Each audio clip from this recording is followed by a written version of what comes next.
Hi, my name's Megan. Welcome to my channel. Today I want to tell you guys about my daughter's home birth story.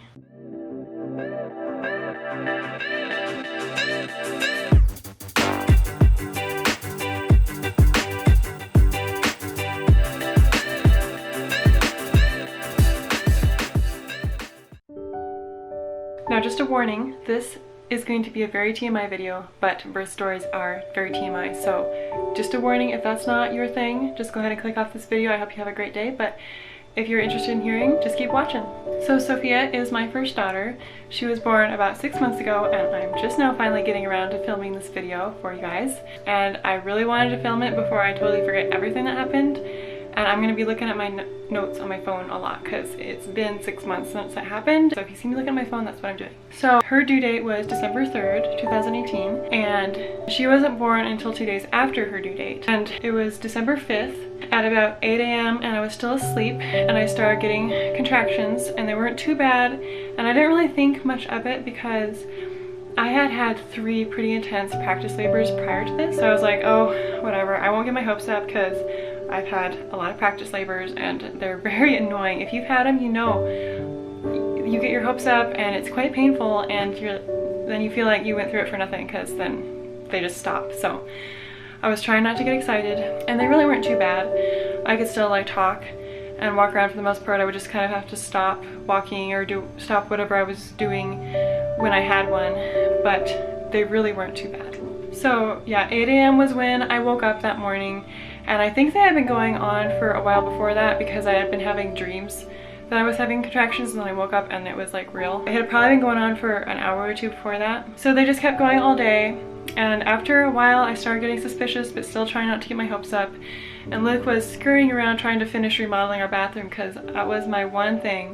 We were in the middle of remodeling our 100-plus-year-old farmhouse and our bathroom was completely torn apart while I was pregnant and I was like, I really want to have our bathroom done because I'm having a home birth. I need our washer and dryer in the bathroom. I need to be able to wash the towels and everything that you use during labor. It's our only bathroom. I really want to be able to go on the toilet afterwards, and I didn't know if I wanted to labor in the bathtub, so I really wanted the bathroom done. So he's such a good husband. He was running around finishing the bathroom while I was in labor. But because I'd had practice contractions, I didn't even tell anyone, not even my midwife, that I was having contractions until later that afternoon.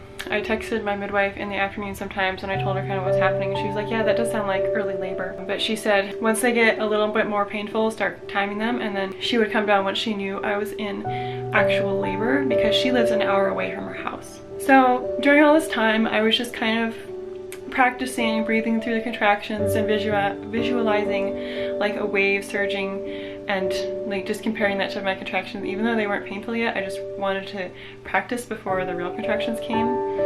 So I was just kind of taking it easy. I did some dishes. I watched some of my show. I think I was watching Heartland while I was in labor. And they just continued to get more and more painful over the whole day. And then it was about 9 p.m. and I texted the midwife and I was like, okay, they're pretty painful and they last pretty long and they're close together. So you can start heading down. So she got here about 10:30. She had to finish what she was doing at home and get her car packed up and stuff. So she got here at about 10:30 p.m. So I've been at that point laboring for like 14 hours, I think. So already a pretty long time. Even though they weren't super intense at the beginning, they still count because they were exhausting. When she got here, she got all of her stuff unpacked. I was gonna labor in the birth pool, so she got it all unfolded and put in front of our fireplace because it was really cold out, and if we had filled up the birth pool right away with warm water, it would have cracked and been not good. So she had to warm it up by our fireplace for a while, which I was very disappointed about because it seemed like it took forever. But anyway, after she got all that stuff ready, she decided to check me and see how far along I was. And at that point, I was 5 centimeters dilated, 100% effaced, and the baby was at 0 station. So me and the midwife settled in on the couch and watched more of my show, and Luke went to bed to try to get some rest before the really intense labor started. And I tried to sleep on the couch a little bit, and I really wish that earlier on in my labor I had tried to sleep. Next time I will know that since I probably will have long labors, I mean, I'm probably never going to be one of those women who has like a 2-hour long labor, so I really wish that I had slept some before the contractions got this bad that I couldn't sleep.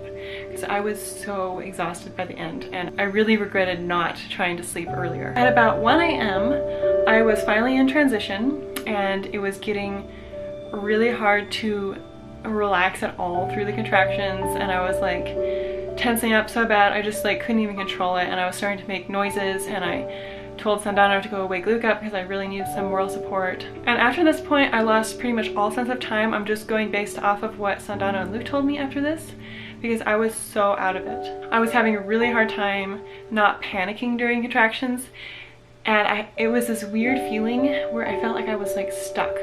Like it was this horrible, intense feeling that I just had to endure, and I was like, once the contraction started, I was already stuck in the contraction, if you know what I mean. I don't know if this makes sense, but I just had this horrible, panicky, trapped feeling like I had to do this, and I couldn't decide not to at this point, obviously.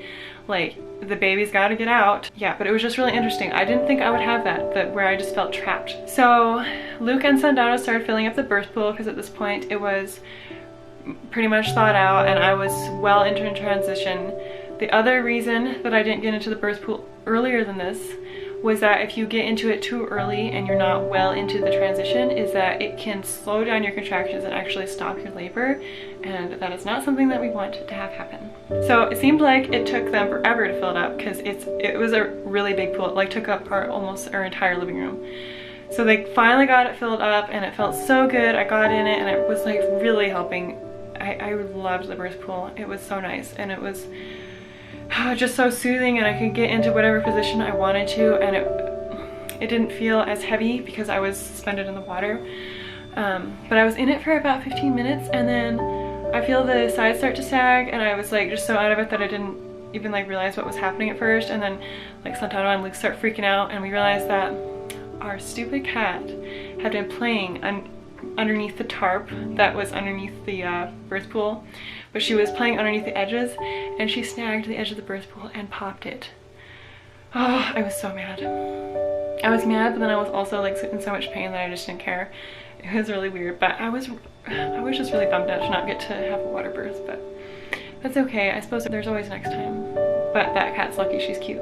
Sandano and Luke had to quickly bail all the water out of the pool before it spilled over our entire living room. So they were using 5-gallon buckets and like bailing it out into the bathtub, and it was like chaos. And I like moved over a couple feet onto the couch, and I was just sitting there trying to ignore everything going on around me. So now it's 3 o'clock in the morning, and I moved to our bed, and Sandano checked me, and I had only progressed to a 9.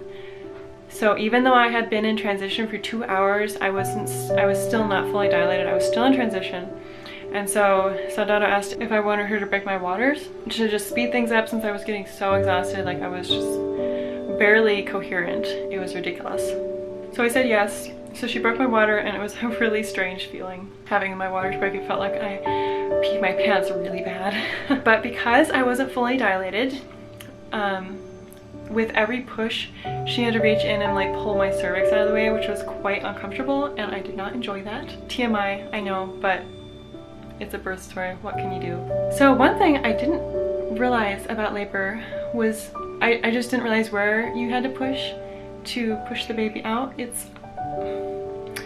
Surprisingly, it took me a long time to figure out where to push.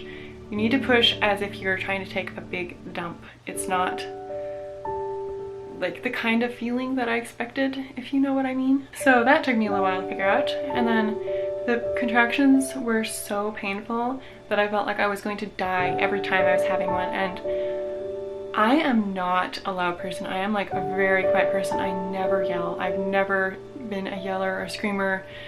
And I scream when I'm in labor. I'm not one of those quiet, dignified birthers, which I really thought I would be, but no. I'm pretty sure the neighbors thought I was being murdered or something. After each contraction, I was like positive that I couldn't do it again, and I was just like so tired. Like in between contractions, I would fall asleep. Literally, I was so tired. And then another one would come, and I would feel like I couldn't do it, and then I would, because you have to. And then it would end, and I would think, oh, I cannot do that again. That's so hard. And then I would, and you just do it, and you just can't.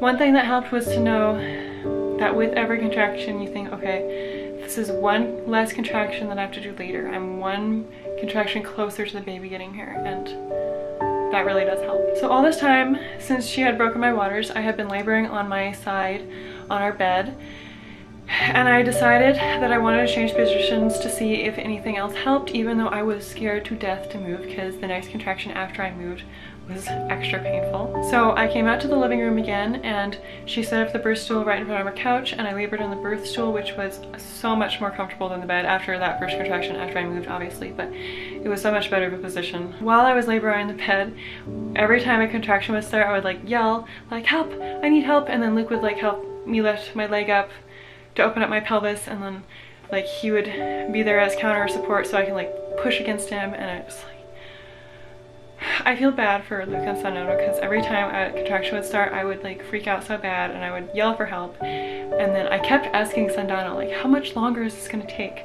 And obviously she couldn't tell me because, you know, it varies, like she can't really know because dilation has nothing to do with how soon the baby will get there. But I still kept asking her, and she would say every time, not too much longer, and I would be like, you said that last time. That's not true.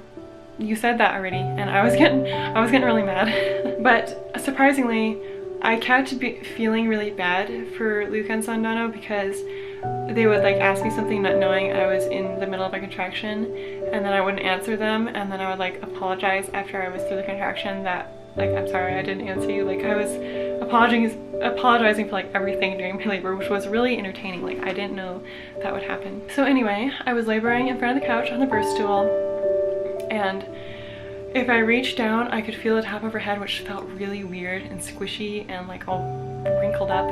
And so I would like be having a contraction, I would reach down and feel it, and it was like I could feel it coming out. And then my contraction would end, it would like suck back up inside. I was like, no, all my progress has been ruined. And it was like so discouraging. I had almost wished that I wasn't feeling it, but now I'm really glad I did because it was a really cool experience. But at the time it was a little discouraging. So now it is 6:15 a.m. I had been in the pushing stage of labor for 3 hours. Ugh. That is a really long pushing stage. I think most of the time it doesn't take that long. So all of a sudden, with a really extra painful contraction, I could feel her like coming out, and I could like feel things tearing, and it hurt really bad. And I felt her head be born.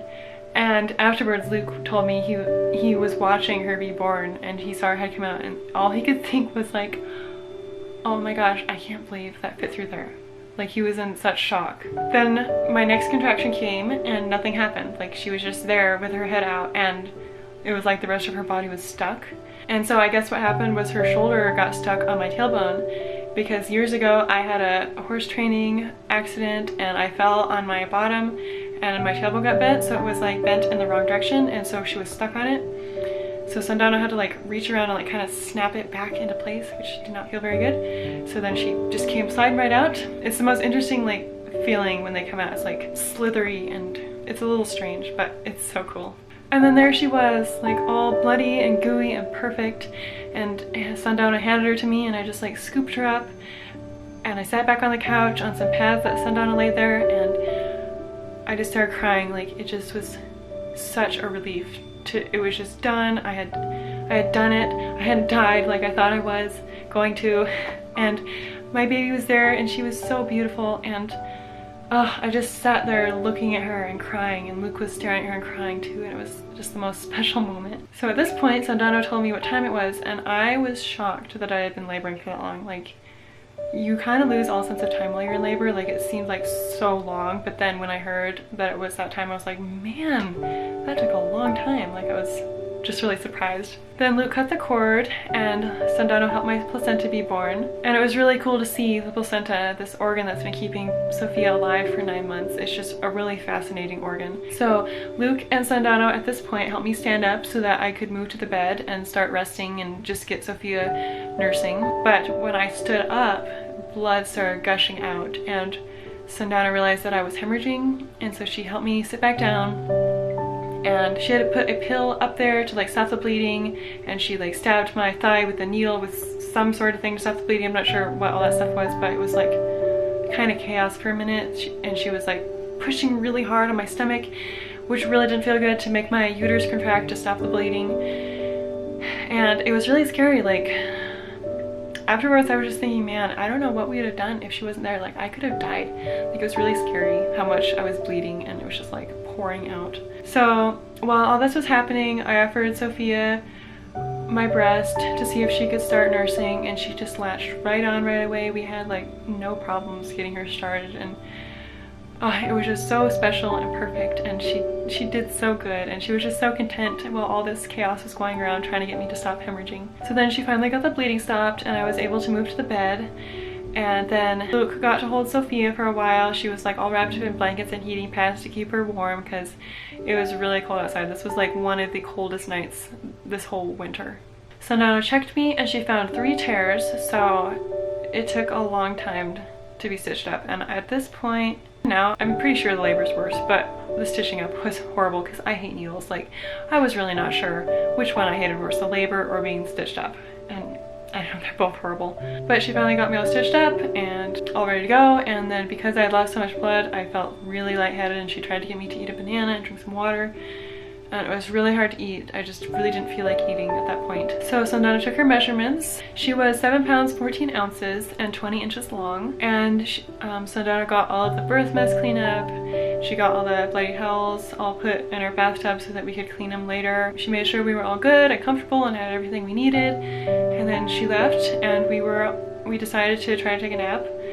And I was just like so pumped up on adrenaline and so excited that my baby was here that I think I maybe got an hour of sleep, and I've been awake for 24 hours, and then I got an hour of sleep, and then after that I was awake for 12 more hours because we had all the visitors, and I was awake that whole day, and yeah, I was awake for a long time. And then after we tried to take a nap, we came out to the living room and just, we were just in such shock and disbelief that she was finally here, and she was just so perfect.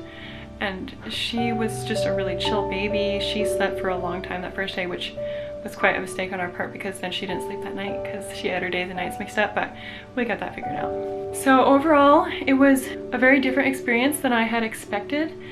I didn't know it would be quite that painful, but it was still such a special and empowering experience. I just can't believe how amazing women's bodies are that we can do that. Right after the labor, I was like, I am never doing that again. We're just having one kid. And then I think it was like only a month or even a couple weeks after, I was like, okay, I really want to get pregnant again. I have the worst baby fever right now. So like, you really do forget it. Like, no matter how bad your labor is, you really do forget it. And it really helps to talk about it, talk to people about it, write it out, talk to people about it in a video. Like, it really helps digest it if you talk about it. So it was just such a special experience, and I can't wait to experience again with our next baby and see what's different about that one. So I'm sorry it took me so long to get this video filmed and out to you guys. I know I've had so many requests. This is my most requested video ever. So I hope you guys enjoyed this birth story, and I really enjoyed telling it to you guys. And home birth is just such a special experience. I mean, any birth is such a special experience, but it just, I'm really stressed out in hospitals, and I loved being at home and just being able to relax right away and having just everything we needed right on hand. Thank you guys for watching this video. It's probably a pretty long one. I post 3 new videos a week on Monday, Thursday, and Saturday at 7 a.m. Mountain Time, and I will see you next time. Bye!